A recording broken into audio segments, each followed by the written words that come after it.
Esperanto. Born as the universal language easy for everyone to learn, it is fair to say that this is a language everyone has heard of at some point. Could it work? This was the first social language experiment of its kind. Could we have a language used around the world? Find out in an exclusive animated Esperanto.go.nr special.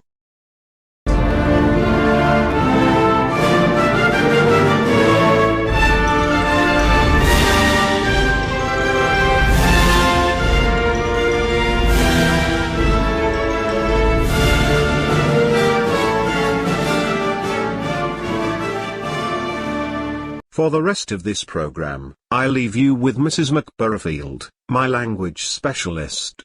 Bye. Zamenhof wanted to make an easy language to increase international understanding. The goal was giving an international communication language, that is, as a universal, world, second language, not to replace national languages. This goal was widely shared with Esperanto speakers in the early years of the Esperanto movement. After that, Esperanto speakers began to see the language and the culture that was shared is owned by them, even if Esperanto is never chosen by the United Nations or other international organization. But how did it all start?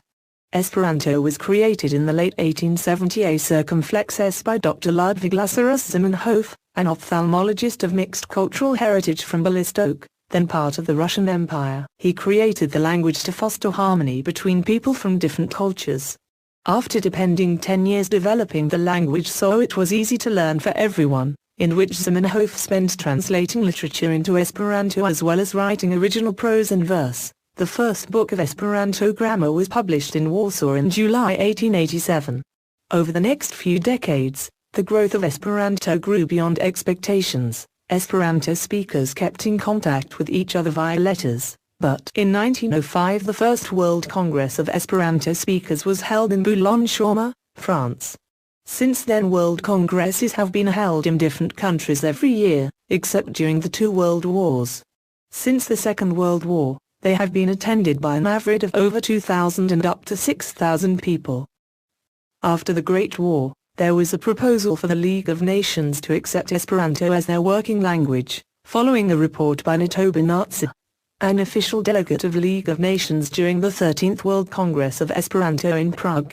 10 delegates accepted the proposal with only one voice against, the French delegate, Gabriel Harnators. Harnators did not like how the French language was losing its position as the international language and saw Esperanto as a threat, effectively wielding his veto power to block the decision. However, 2 years later, the League recommended that its member states include Esperanto in their educational curricula. For this reason, many people see the 1920s as the heyday of the Esperanto movement. As a potential vehicle for international understanding, Esperanto attracted the suspicion of many totalitarian states.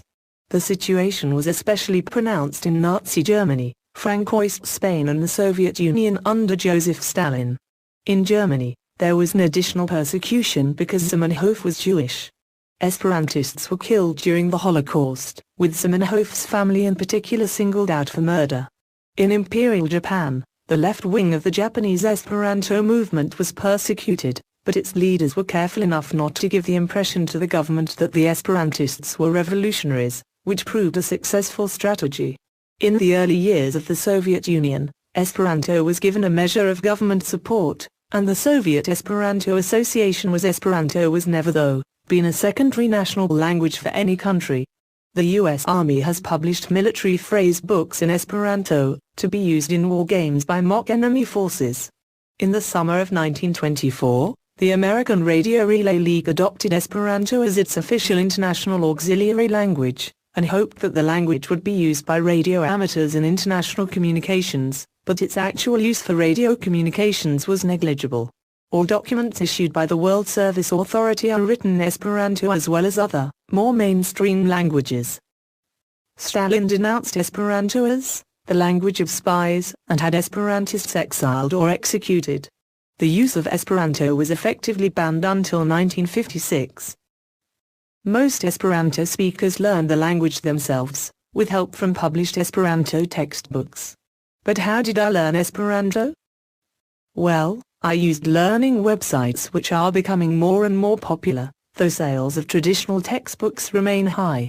Esperanto teaching is occasionally available at schools, including 4 primary schools in a pilot project under the supervision of the University of Manchester, and by one count at 69 universities.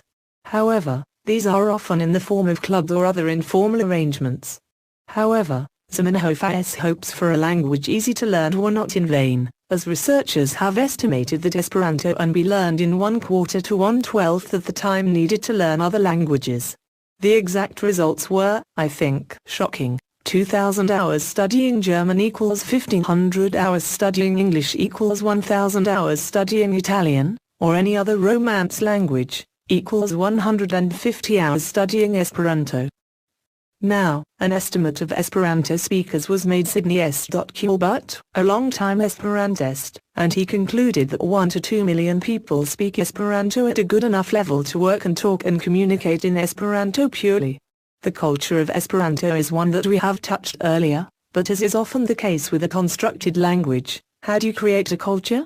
Well, there certainly is one for Esperanto. Over 25,000 books have been published in Esperanto, both original books and translated one. There is even music sung in Esperanto, though mostly folk songs. Every year, 1,500–3,000 Esperanto speakers gather for the World Congress of Esperanto. But how exactly did the culture come about? The late Scottish Esperanto author William Auld wrote extensively on the subject, arguing that Esperanto is the expression of a common human culture, unencumbered by national frontiers. Thus it is considered a culture on its own, in his response to criticism at the time regarding Esperanto's culture. Zamenhof's intention was to create an easy-to-learn language to foster international understanding. It was to serve as an international auxiliary language, that is, as a universal second language, not to replace ethnic languages. This goal was widely shared among Esperanto speakers in the early decades of the movement.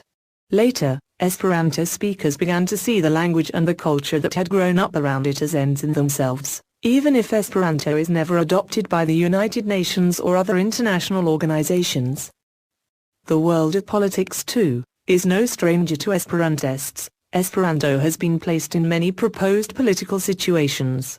The most popular of these is the Europe a Circumflex Democracy a Circumflex Esperanto, which aims to establish Esperanto as the official language of the European Union. The Green Report, published in 2005, found that the use of English as the lingua franca within the European Union costs billions annually and significantly benefits English-speaking countries financially. The report found that it would have many advantages, particularly economically speaking, as well as ideologically. So then, Esperanto. What is it? I am in the privileged position, thanks to the Prime Minister, to be able on this USA tour, to be able to write and, indeed, say this fine paragraph. It doesn't matter what Esperanto is, and whether the EU should adopt it. The mere fact that the common word has united millions around the world, is enough to make Zamenhof happy. But the fact that it has been able to do much more, such as the EU report, the volunteers, and those united by Esperanto, is cherry on the top. Do not forget either the thousands of volunteer projects set up to unite others, such as Esperanto.co.nr and Esperanto USA. Volunteer is the key word here. It shows that if we are united we can do anything and learn and meet a bunch of new people along the way. So now, thanks for watching and visit Esperanto.co.nr to learn Esperanto, this amazing language.